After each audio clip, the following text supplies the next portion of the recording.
is an iconic plant, powered by a talented workforce, and there are very few people in the town who don't know someone who works at the site. I want to outline the steps the government has taken to try and prevent this outcome and how we're going to support the industry and the area going forward. Mr. Speaker, the Transport Secretary and I found out about the challenges at this site just 10 days after the election. The global CEO told us he felt extremely frustrated by the lack of action from the previous government, which meant his desire was to close the Luton plant.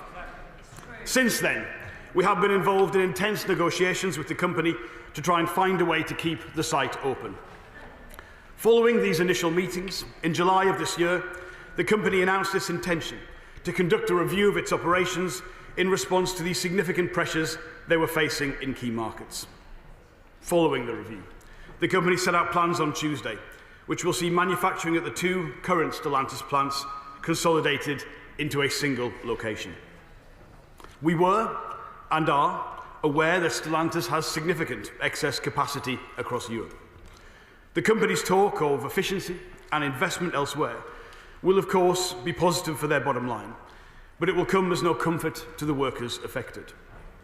For over a century, Vauxhall as a brand has been synonymous with Luton, and we are bitterly disappointed to hear that this relationship looks likely to end. Our number one priority is the people of Luton, who will of course be devastated by this decision.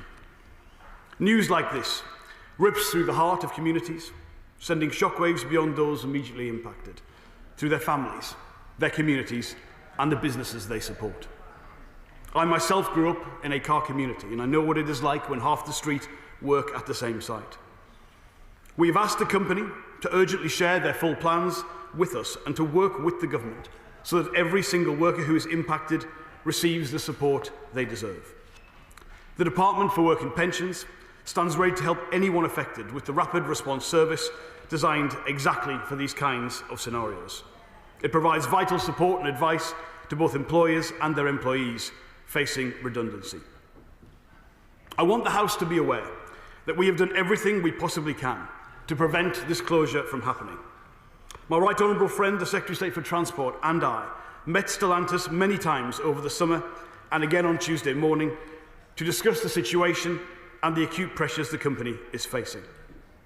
We've worked hard to find a solution that would support the business and ensure people kept their jobs, and we confirmed in writing we were willing to consider any solution put forward. However, despite our best efforts, we have been forced to accept that this is ultimately a commercial decision by Stellantis as they respond to wider challenges within the sector. And I'll be frank with honourable members. These challenges are not confined to any one company.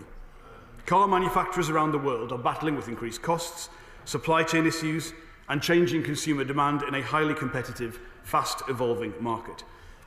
Honourable members will know that last week, Ford also announced 800 job losses in the UK over the next 3 years as part of a major restructuring programme across the whole of Europe. Many of the challenges faced by our car manufacturers are global in nature, and they cannot be resolved by UK government intervention alone. And whilst this announcement is not what we wanted, nor what we worked towards, we must not mischaracterise this. It categorically does not signal a retreat by Stellantis from the UK. The plans announced by the company will also see them investing £50 million as they consolidate manufacturing at their Ellesmere Port plant in Cheshire. Honourable members will know that Ellesmere Port is the UK's first all-battery electric vehicle plant, and Stellantis' decision to bring production of the Vivaro electric van to there is welcome. We will, of course, continue to work closely with the company on next steps of the consolidation process, including the proposal to offer affected workers a relocation package to take up roles at Ellesmere Port. The investments being made at Ellesmere Port and elsewhere demonstrate that there are real opportunities for UK manufacturing as part of the move to zero-emission vehicles. But this transition has to be properly managed, and it requires a government that's on the pitch, something the car industry finally now has in this government. The government is determined to support automotive companies as they revamp their production lines, adjust their business plans, and develop the technology needed for the next generation of zero-emission vehicles. These cars and vans are greener, they're cleaner, and they're essential to our net zero ambitions. Roughly 30% of the UK's greenhouse gas emissions come from cars, vans and lorries. To tackle this and wean our country off imported fossil fuels, we do need emission vehicles. But this government is resolute that this transition must be done in partnership between government, industry and, of course, consumers. And that is why my Right Honourable friend, the Secretary of State for Transport, and I are listening closely to the concerns of the automotive industry and the wider sector about the transition to electric vehicles and the Conservative Party's zero-emission vehicle mandate. We held a roundtable earlier this month to hear directly from major automotive companies, from the SMMT and the charging sector. And in response, we will be shortly fast-tracking a consultation on our manifesto commitment to end the sales of new purely petrol and diesel cars by 2030. But we will use that consultation to engage with industry on the previous government's ZEV transition mandate and the flexibilities contained within it, and we will welcome on board their feedback as we move forwards. We want to do everything we can, together with industry, to secure further investment into the British automotive sector now and over the long term. It is why in the budget the Chancellor committed £2 billion in R&D and capital funding to support the zero-emissions vehicle manufacturing sector and supply chain. And our industrial strategy will also give the automotive sector the certainty it deserves and send a clear signal to global boardrooms that this government is in this for the long term.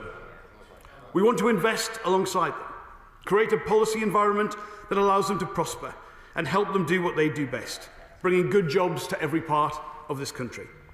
And through the National Wealth Fund, we're unlocking billions in private investment to invest in new green infrastructure, including gigafactories, supporting growth and job creation, not just in the automotive sector, but in the wider economy too. And we're working with investors to build a globally competitive electric vehicle supply chain in the UK, laying the foundations for growth over the long term.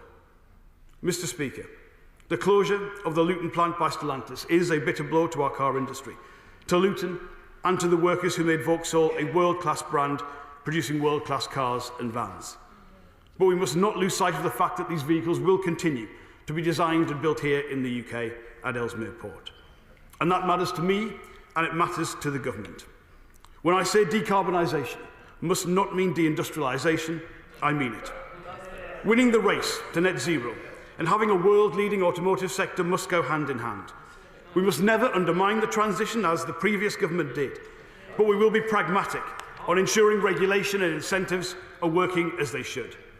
Contrived culture wars are not what this industry needs. Instead, it needs a partner in government ready to look at the practical solutions necessary, and we stand ready to do that.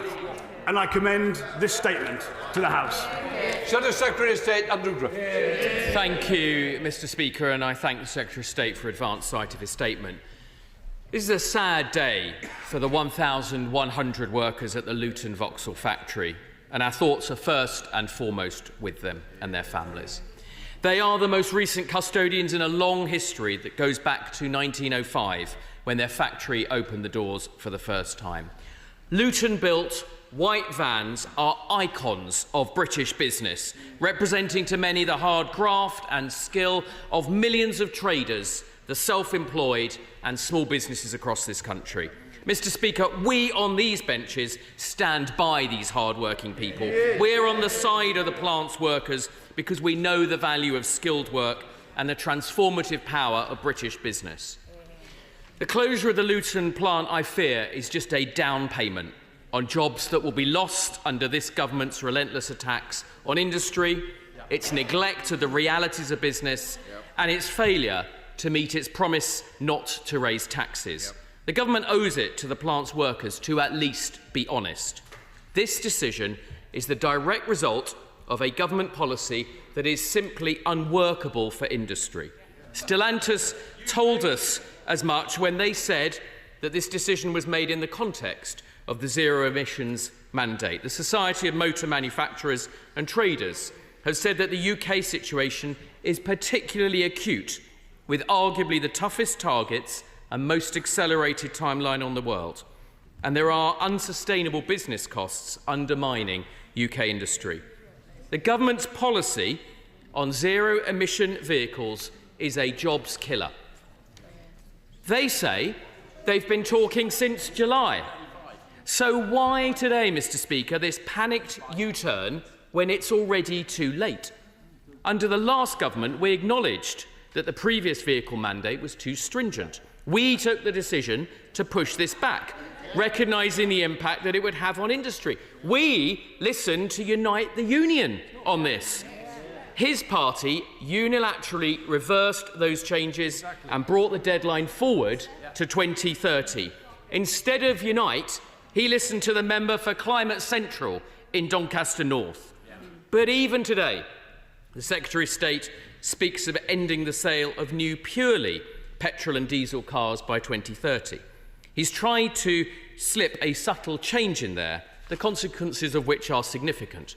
And whilst I welcome that for once this government has listened to business, he appears to be misleading them at the same time. Can he explain exactly what his policy is? There are real costs, as we see today, to these targets. And instead of having the courage to stand up and recognise that he was wrong, his solution appears to be yet another consultation which is yet to take place. How many automotive businesses has the Secretary of State spoken to about these targets? And in any of his conversations with Stellantis, did they ask him at any point to remove the fines on their business?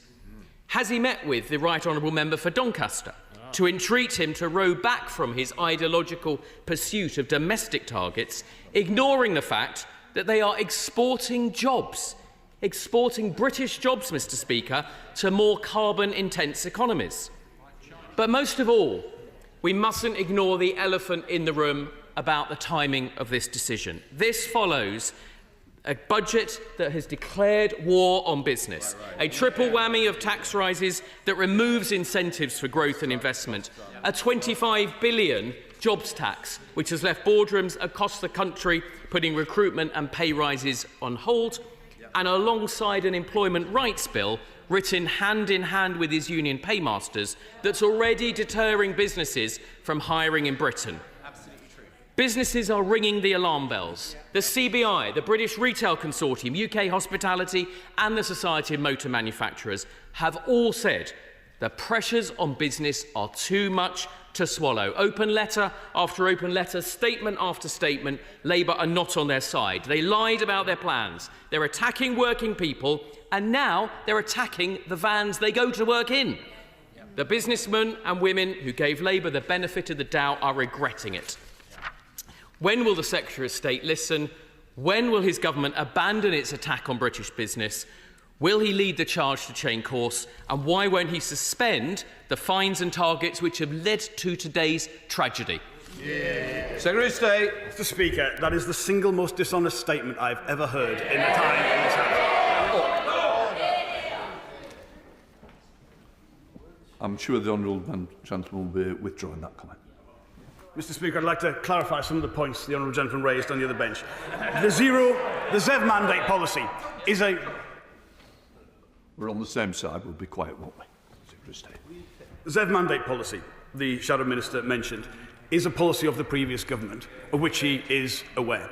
The changes the previous government made were not to the ZEV mandate. They were not pragmatic on it. They changed the destination and kept the fines and the ramp-up and the thresholds exactly the same. So what they did was give no flexibility or pragmatism in how that policy operated, but still undermined the transition, leading to a massive reduction in consumer confidence. And he asks, has the honourable gentleman talked to industry? I was the guest speaker at the SMMT dinner last night. 1,000 people there from every bit of the automotive sector. They are absolutely clear that it's the destination they support. It's the Conservative government, the previous Conservative government's policy as to how this operates, which is causing them the problems. And as I said in the statement, if he was listening, or if he'd read it in advance, 10 days in to this government, we were told this plant was likely to close. It is on this side of the House that we've acted with pragmatism, been willing to look at any part of this policy in order to make sure this outcome didn't happen. The simple truth was that it was too late after 14 years of failure to be able to put this right. So I just have to say to him, with all politeness, he is out of touch with industry, he is out of touch with workers, he's even out of touch with what the previous Conservative government did, and I think that speaks for itself. Chair of the Select Committee, Liam Burns. Thank you, Mr. Speaker. It is indeed a hard day for Luton, and I welcome what the Secretary of State had to share with the House today, and I welcome the review that he's announced of the zero emission mandate. As part of that review, I do hope that he looks again at the perversities of the regime that he inherited that could involve makers of petrol engines in this country transferring credits to companies like Elon Musk's Tesla and Chinese EV makers. But if we really want to make sure that there is a level playing field, Mr. Speaker, why don't we reverse the decision of the last Secretary of State, follow the EU Commission and launch anti-subsidy investigations into Chinese EV makers? The Trade Remedy Authority is ready to go. It just needs the Secretary of State to give the green light. Secretary of State. I'm grateful to the Chair of the Select Committee and indeed for our exchanges we had in the committee evidence session yesterday. He is right to say that what we have inherited is a position where how the policy operates, the flexibilities that are contained within it, and the fact that no domestic producer is on track means effectively the transfer he has described is the problem. That is when I say decarbonisation cannot mean deindustrialisation. It is precisely that we've inherited that we are critiquing. Now, we don't want to undermine the transition in the way the previous Prime Minister did, because anyone in industry in this sector will be able to tell honourable members opposite how disastrous that was. But what we need to give is breathing space and making sure that that policy is operating in a way which doesn't have any of the kind of perverse incentives he's described. Now, on the subsidies point and the trade remedies and the potential response from the UK, we've got to bear in mind two things.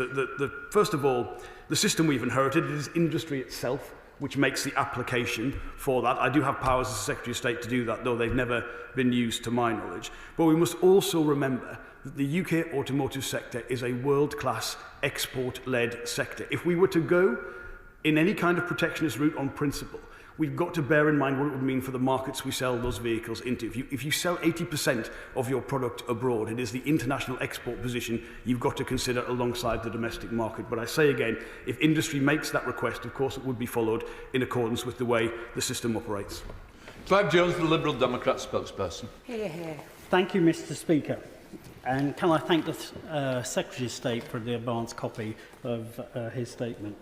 Mr. Speaker, yesterday I also attended the Society of Motor Manufacturers and Traders annual dinner, same as the Secretary of State, and greatly appreciated the opportunity to hear directly from a sector that is so important to the British economy. UK car manufacturing brings billions of pounds into our economy and employ hundreds of thousands of people directly and many more thousands of people across their supply chain. They are at the forefront of the green transition and in making transport sustainable for the future via electric vehicles. And most importantly, they are always willing to be frank with me and other politicians because they reaffirm to me that the industry sees major hurdles on the horizon. And the closure of Vauxhall's 100-year-old factory in Luton is a sign of great troubles ahead. Inevitably, the Conservatives are going to play politics with this announcement, but there is still no apology from them for trashing the economy. There is not one moment of reflection that the previous government's policy on electric vehicles was a disaster. It simply did not do enough on infrastructure and incentives, and therefore the government need to fix the Tories' mess. As a starting point, the government urgently need to work with Vauxhall to mitigate what will be a major shock for this area. The government have said that it will fast-track a consultation, but that needs to be fast-tracked today. Mr. Speaker, urgency is the key. When will the consultation start, and when does the Minister expect it to report? The previous government did not do enough to incentivise people to buy electric vehicles, nor did it provide the right infrastructure. What is the government doing to increase sales of electric vehicles and to increase the number of charging points in places like my constituency of Wokingham? Seriously. I'm grateful to him for his questions and his observations, and apologies. He's had to hear me speak twice on this in the short passage of time from last night till today. But he asks the Conservative Party to apologise for their economic record. That case stands for itself. But I would also like to know, given how urgently this was presented to us as a new government, what they were doing at the end of the last government. What did they know? What conversations were they aware of? Because certainly what we inherited was a position of extreme frustration from the company. I can't imagine that hadn't been conveyed in some way to our predecessors. There were policies in terms of specific questions in the budget around charging infrastructure. I recognise that's a key part of this, as well as the £2 billion for the R&D, automotive transformation fund, and the partnership with business that we use that for. He asks on the consultation, obviously that will come from the Department of Transport. Shadow Secretary of State asked about why that's a consultation. Well, the previous government set these policies in primary legislation, so he knows there are processes to follow in order to do that. Any conversation about the thresholds and the existing policy, that is for my honourable friend, the Secretary of State for Transport. But I go back to this point about how the system works, the flexibilities, the allowances, how we can make sure that we are giving automotive manufacturers in the UK a system that lets them get to the transition they want and the consumer wants, but does it in a way which works with industry to enable that transition to happen for the benefit of the United Kingdom. Rachel Hopkins. I'm grateful again, Mr. Speaker, and I refer to my register of interest as a trade union member and also someone with friends who have heard that they've lost their jobs. Closing the Luton site will damage our local economy, with 600 jobs at risk, more in the supply chain, and workers and families receiving this devastating news just before Christmas. I welcome the comments from the Secretary of State saying decarbonisation must not mean deindustrialisation and the decimation of good, skilled jobs. Will his announcement today move the dial in discussions with Stellantis to help protect the Luton site? And I welcome his tone of taking this seriously compared to members opposite. So will he join me in visiting workers and their trade union representatives at the Luton site to listen to their concerns?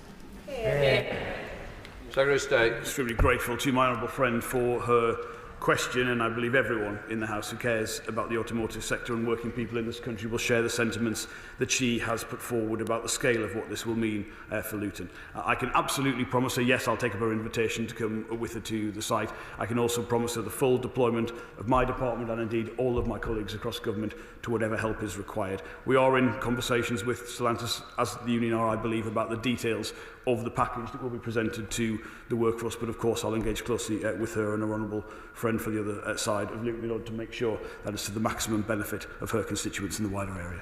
Blake Stevenson. Thank you, Mr. Speaker. As a Bedfordshire MP, I know how significant the Vauxhall plant is to our local economy and as a local employer. The Minister has explained how devastating this will be for families locally, not just in Luton, but also in my constituency in mid-Bedfordshire.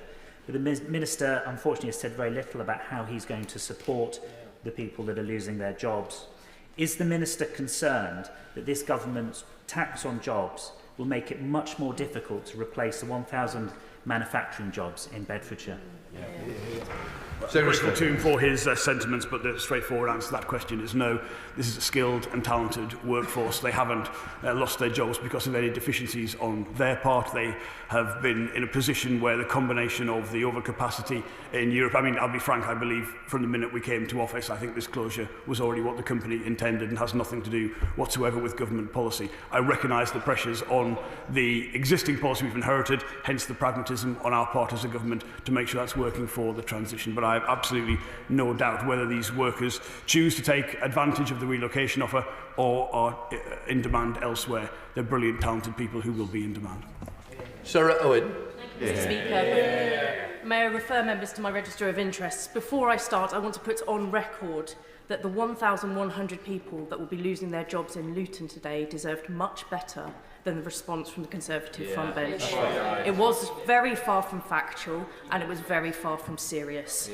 I thank the Secretary of State for their statement and welcome any support for Vauxhall workers and their families who are understandably devastated by Stellantis' decision, especially this close to Christmas. This follows the closure of the SCEF plant in Luton North after a century of manufacturing earlier this year. Like them, Vauxhall is, or was, synonymous with Luton.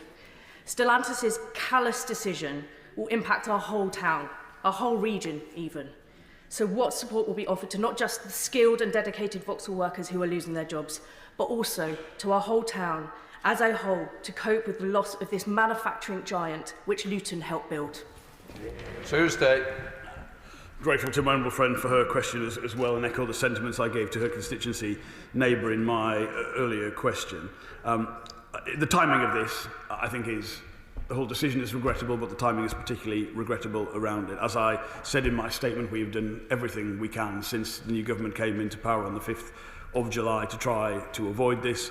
I reiterated the offers I had made throughout the negotiating process in terms of both policy flexibility and indeed the potential of new government investment in the site, but regrettably it was not possible to change this decision. The support that I have made clear is available. I reiterate that promise, and I do say, despite in any fact, I would not want to minimise the impact of this in any way. I believe her area is a place of considerable economic strength, firms in engineering and aerospace, in air travel, in the creative industries. There's a lot to be optimistic about for the future, but that doesn't take away the bitterness of this particular blow for Luton at this time. I recognise that. John Cooper. Thank you, Mr. Speaker. And can I make clear that we on this side regard this as a very grave matter? We are taking this seriously, and we are also dealing in facts.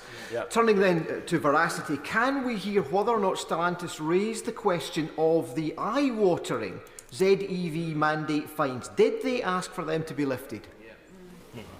I'm grateful to him for his question. Yes, in the conversations we had with them, they raised every aspect of the previous government's policy in terms of the flexibilities, the ability to cap and trade, some of those allowances, what it would mean for the bottom line. And I take those concerns seriously. That's why I'm willing, in a way that does not undermine the destination, to consult on how this policy works alongside my colleague, the Secretary of State for Transport. Because whilst I feel the previous government's aspiration, I understand why they did this policy, I don't think they considered, when the decision was made, the kind of falling demand in Europe which we have seen. And I think we have to work pragmatically across all bits of government to make sure this policy is not having the kind of outcomes which I think many of us who are aware of how exactly this works do share.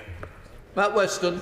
Thank you, Mr. Speaker. I refer members to my declaration of interest. I welcome the Secretary of State's statement. I'm greatly saddened by the decision. And may I suggest that plant rationalisation, platform rationalisation would have been a major factor. Let's be honest, the industry wanted certainty, but the challenge faced by automotive manufacturers in meeting the ZEV mandate, introduced by the last government, is more stringent than in Europe and most other markets. Put simply, consumer uncertainty was introduced by the last government. So I find the remarks of the Shadow Minister disingenuous. Can I urge the government to introduce more flexibility in the annual targets? Disingenuous is aimed at a particular person. We don't do that. You've been here long enough, and I'm sure you want to withdraw it immediately. I withdraw that, Mr. Speaker. Thank you. Can I urge the government to introduce more flexibility in the annual targets 24 to 29, introduce consumer incentives, and consider redirecting any penalties towards EV charging infrastructure and not to Chinese government car companies? Secretary of State. I'm grateful to my honourable friend as well. I think he makes some very good points about the fact that whilst nearly every major market has policies of this kind, ours does operate in a different way, say to, for instance, how the French proceeded with theirs. I agree with him that the major failing of the former Prime Minister's speech was to keep this policy in place but change the destination, which really makes no coherence whatsoever. You should do one or the other logically. To do both undermines confidence and still doesn't give the kind of pragmatic flexibilities we're talking about today. And the specific things that he mentioned will all be part of the consultation my honourable friend, the Secretary of State for Transport, will lead on. Sir Julian. I assure the Secretary of State that the question I'm about to ask I would have put to a Conservative minister equally. And that is this.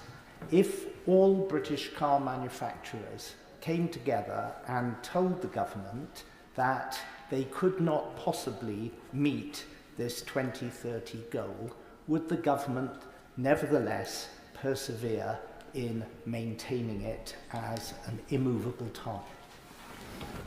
Well, I would recognise the honourable gentleman's fairness and equity, whichever side of the House he's sitting on, and have no doubts about that. We do listen to industry. We have that very close relationship with them, and that is why we understand that the destination they want is 2030. The pressures of the system are in the next few years because of a situation which I don't believe, and I'm saying this in good faith to Conservative members, I don't believe government ministers at the time considered this set of European and global economic factors in terms of the particular decisions that they made. So that's why we've got to get this balance right. We should also recognise, given we are an export-led automotive producer, that if we weren't being ambitious about the transition, we'd lose our export markets because we wouldn't have anything to sell, because other countries have these policies, and that is where the consumer is going. It's about how we support the transition, and that's where we work so closely with industry. Antonio Batts. Thank you, Mr. Speaker. I draw attention to the Register of Interests as a member of Unite the Union. Can I thank the Secretary of State for coming to the House today on such a difficult day for the car industry. All of our thoughts are with the workers in Luton today. I wanted to ask the Secretary of State to thank him for the work he's doing, engaging with the industry and with unions on a better way forward on electric vehicle targets. This news is really disappointing, but does the Secretary of State agree with me that we can and should be positive about the future of the automotive industry in this country? It matters to me locally as the MP for many, many businesses in the automotive supply chain, as I know it matters to many members across the House. Thoroughly agree with the content and sentiment of my honourable friend's question.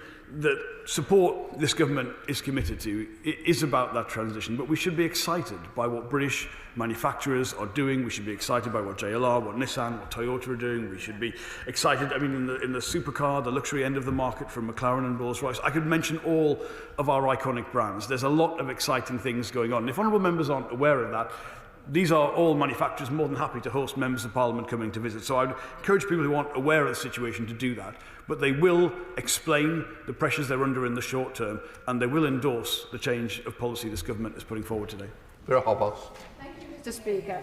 The Electric Vehicles Association say that 14 NGOs, think tanks and campaign groups are advocating to uphold the ZEV mandate. We have just seen the most devastating storms, dangerously accelerated by climate change. I know the government knows that net zero is not negotiable. The previous government has persistently undermined the motor manufacturing industry. Will this government listen to the Electric Vehicle Association, who are, after all, supporting this government in its ambition to get to net zero? Mr. Speaker, I genuinely appreciate the question from the other perspective, if you like, to this, because it's not just NGOs, there's a big business element that we've been in close contact with about charging infrastructure, and I understand that. And I just want to make clear, that is why we are not undermining the transition. That's why we are ambitious with industry for where we get to.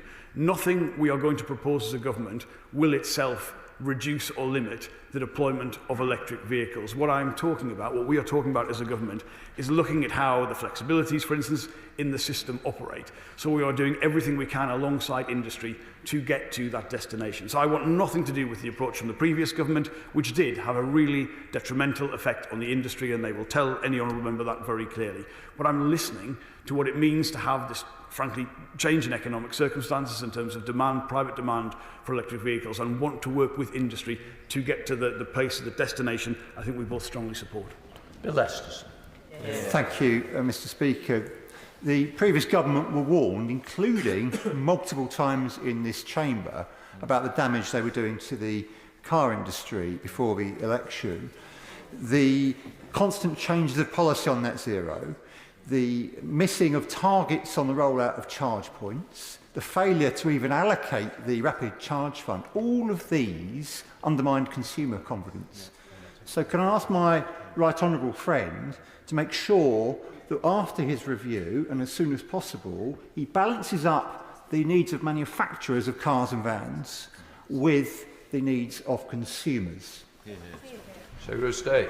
I believe the analysis of my honourable friend is absolutely right, and I think he and I were in the chamber several occasions where this case was made to the previous government. I mean, look, the intervention from the former Prime Minister was not based in any kind of business or economic logic. It was an attempt to create some sort of wedge issue before the election, which frankly did them absolutely no good because people saw straight through it. I say again, to change the deadline but keep the existing thresholds in place up until 2030 was the worst of all worlds. It did have a really negative impact on consumer confidence, excuse me, and we will never repeat those mistakes.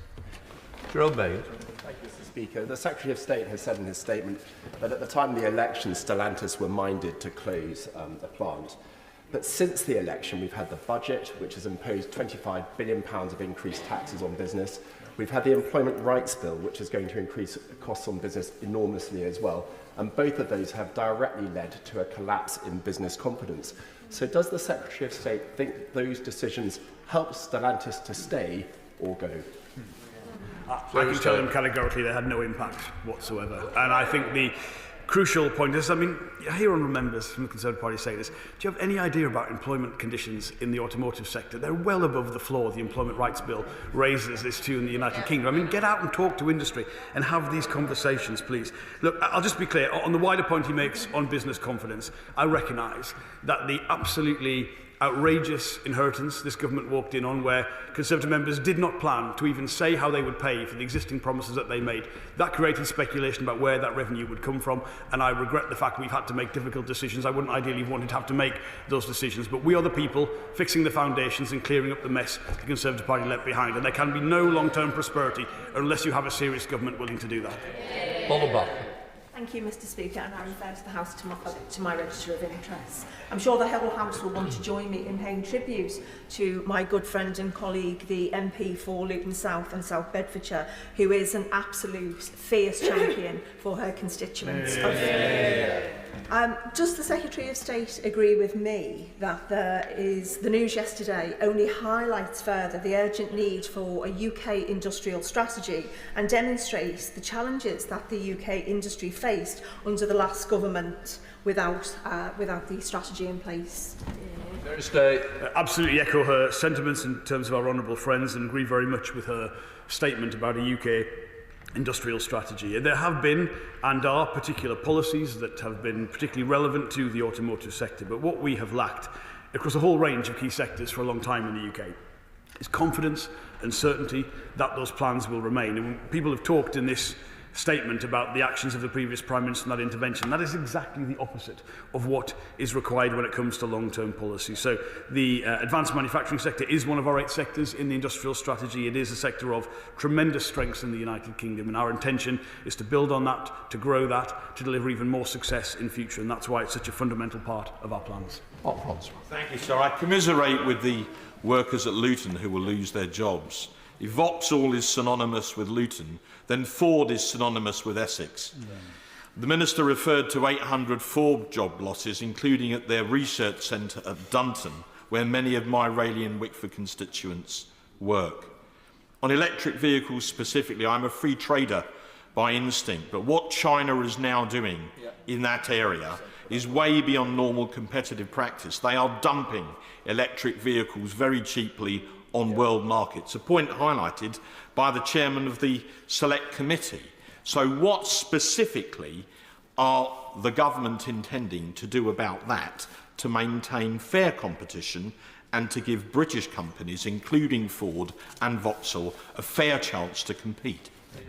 Secretary of State. First of all, let me reiterate my words about his constituents and the situation at Ford. I would say if anyone, and I have faced this accusation before, thinks somehow the government is only listening to one part of industry or is responding to special pleading, I think the announcement from Ford, followed by what we have had this week from Stellantis, is proof that we do need to move, we do need to listen, we do need to look at some of the policies we've inherited and make sure they're working as they should. I reiterate my comments earlier on in the statement to the Chair of the Select Committee. The Trade Remedies Authority and the system that we've inherited, we haven't changed. If Ford or any other company want to make that referral against unfair competitive practices, they can do that. That request has not come from any part of industry to date. And I would say, look, I wouldn't for a second describe the Chinese economy as one that operates on the kind of market principles we would be familiar with. But we've got to be aware that the fundamental threat from China comes from their commitment to research and development, to innovation, to high-tech solutions, and to being able to manufacture on scale. We are kidding ourselves if we think the threat is just somehow unfair competition. This is an economy that has an incredible level of ambition for the future, and that's why we've got to raise our game as well. Chris Edgley. Thank you, Mr. Speaker. Many of my constituents will be impacted by this deeply worrying announcement. So can the Secretary of State confirm what discussions he is having with trade unions on this specific subject and what plans he has to mitigate the job losses on residents in North East Hertfordshire? again, I wish to place on record and recognise the situation facing his constituents and the support on offer for the government. He asked specifically about conversations with trade unions. Yes, I can confirm I had several conversations just yesterday with, for instance, the General Secretary of Unite, Sharon Graham, and making sure that what we're doing as a government and what is being negotiated on behalf of the union, the recognised union for the workforce, are consistent with each other. I do recognise that for many people in the local area, the offer of relocation will not be an attractive one. People have links, they have families, they have situations. That is on offer as part of the deal. But as the details of this emerge, I promise the House will keep members of Parliament updated and work very closely with them to ensure it's everything it can be. Richard Tice. Thank you, Mr. Speaker. Let's be honest, these job losses are a direct result of net zero, the previous government's EV targets, and what we are witnessing. Is the Secretary of State aware? Is he aware that car manufacturers across Europe are losing fortunes on EV production? They are trying to delay targets, and what we are witnessing is just the beginning of the slow, agonising, painful and tragic destruction of hundreds of thousands of direct and indirect jobs in the UK automotive industry. Secretary of State. I can certainly agree that we should be honest, and what the honourable gentleman said there was simply not correct as his characterisation of the UK automotive sector. And all I would ask him to do is don't listen to the government or even the opposition. Go and speak to the industry yourself. Go and speak to the firms involved in this. Ask them about their investment plans. Find out why the honourable gentleman is so out of touch with industry sentiment. Many of the problems in some other European countries have come from a lack of ambition on transition, because fundamentally, if we're selling 80% of what we make in the UK to other markets, there is no long-term market for internal combustion engines. You've got to recognise that and remember. And again, don't take it from the government, take it from industry. But I'm afraid on this one, again, as we had on our exchange, I believe, on steel a few months ago, honourable gentleman's just out of touch with what consumers and business want. John Slinger. Thank you, Mr. Speaker. Does my right honourable friend agree that, unlike the party opposite, this Labour government does not regard the words industrial strategy as anathema? And would he agree that UK industry in general and the automotive sector specifically suffered under the last government due to their laissez-faire, stand-aside approach? Well, I very much do believe that industrial strategy is essential to the future of the United Kingdom. I still have hope that this will be something which is supported on a cross-party basis. I see no reason why Conservative members or anyone else would not support industrial strategy, and there have been Conservatives who've held the position or the predecessor positions to the one I hold who actually got this and believed in it, and I think did quite a good job in some quite difficult circumstances within the Conservative Party to do it. So yes, it's essential to this government, but I certainly hope the whole House will get behind our plans for Invest 2035, because the response from industry has been superb. It is what we need as a country, and we should all get behind that. Bob Blackman. Thank you, Mr. Speaker. Clearly, it's a sad day for Luton and the workers there. But what the Secretary of State needs to remember is, of course, that this is not just about Luton. It's about the complete car manufacturing industry in this country. And there'll be workers up and down the country in the industry saying, am I going to be next? So can the Secretary of State set out his position on the conversations that he's having with other car manufacturers to make sure the same thing doesn't happen to them? Well, I reiterate the points I made in my statement, that this is about the whole sector, that whilst we had a position that we walked in to find in relation to this particular plant on the 5th of July when we formed the government, I recognise that alongside that particular issue, there are sector-wide issues here, which is why we've been having these conversations, and it's why we're willing to show the pragmatism we had in changing what we've inherited in terms of some of these policies to make sure they're working in a way which works for British industry. So you asked about specific conversations we've had. I said in my statement we had a meeting with all the major UK-based OEMs and wider representatives of the sector just last week to talk about the kind of flexibilities that might be required in order to make this policy work in a way which doesn't undermine British industry, but gets us to the common destination industry and government and consumers hold together. So that is exactly what we are doing, and I would ask Conservative members, wherever they feel about the previous government's policy, to get behind that ambition too. Decimation. Thank you, Mr. Speaker. Success in transition to electrical vehicles is vital for the West Country and for Somerset in particular, with the new Agratas battery plant which is coming to Somerset, and actually the Port of Bristol, through which 500,000 vehicles a year go. Will the Secretary of State act to support consumers and consumer confidence through restoring the plug-in grant, please? Secretary of State. I can certainly assure my honourable member that I will do everything I can to bolster consumer confidence. I say all the time, the products made in the United Kingdom are great. If people, again, are unaware of just how great they are, go and book yourselves a test drive, go and visit the production lines, go and see how brilliant it is. The Agratas factory is an incredible investment. It will be a significant part. I've always said, for the long-term future of this particular sector, we must make the batteries in the United Kingdom. Ultimately, vehicles over the long term will be made where the batteries are made, and we've got to recognise that's a key part of the industrial strategy for this sector that needs to go forward. I can't make a particular announcement on the plug-in grant. As you'll know, it's not within the Department of Business and Trade, but I can confirm to her that across government, whether it is the Treasury, whether it is the Department for Transport, the Department for Energy and Net Zero, we are all united in wanting to make this transition a success, and willing to listen to honourable members like yourself and industry as to the policies necessary to do that. Thank you very much indeed, Mr. Speaker. And in the Secretary of State's statement, he mentioned those job losses also at Ford at Dunton in my constituency. And can I thank the Shadow Minister, the MP for Croydon West, for speaking to me on the phone earlier this week about those job losses.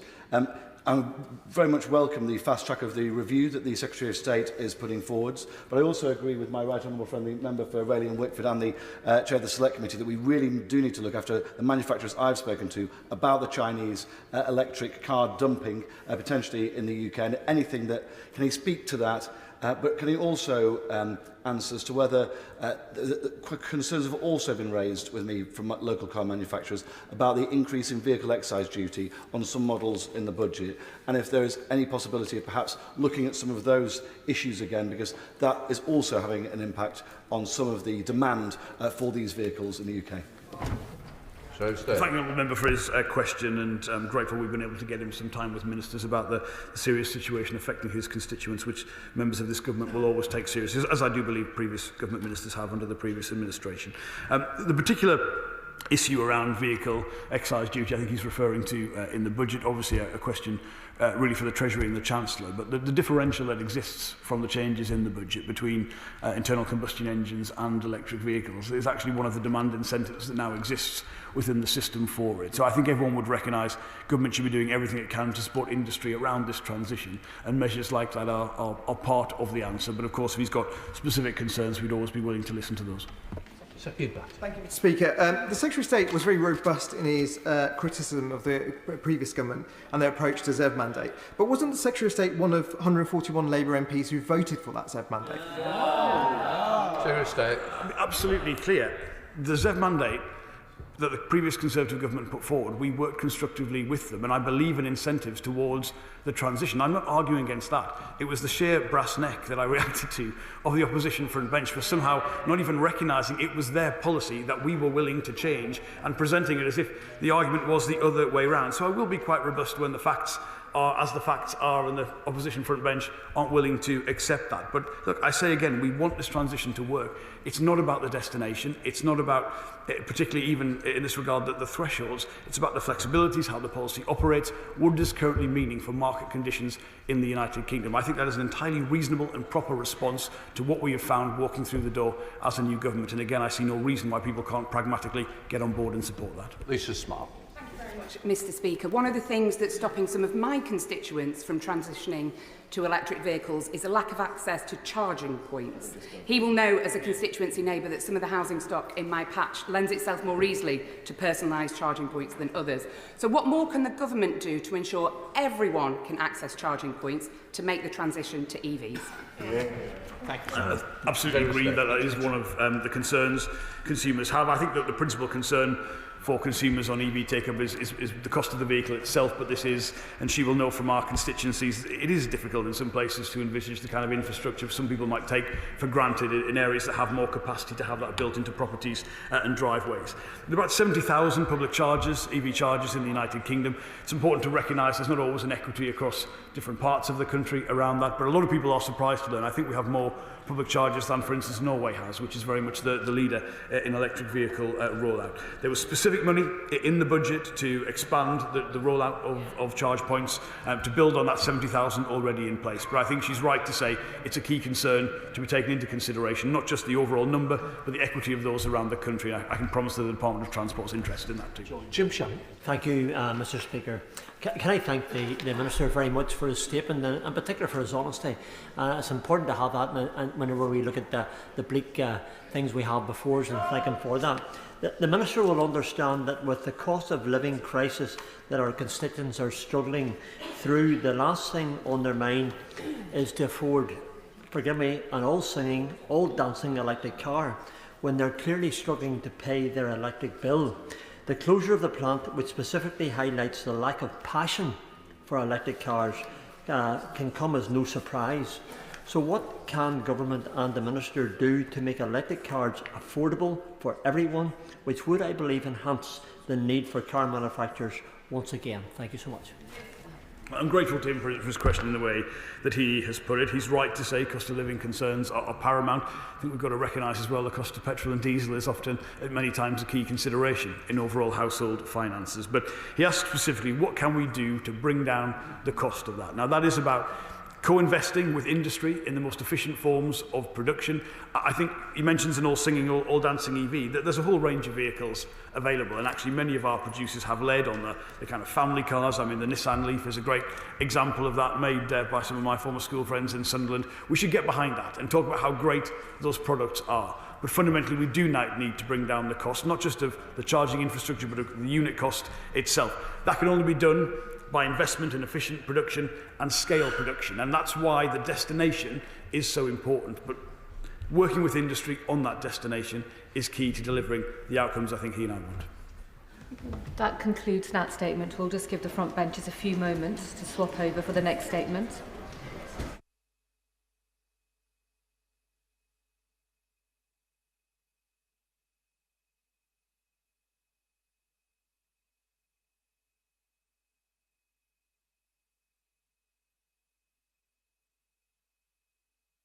The Minister, Dame Diana Johnson, for the next statement. Minister.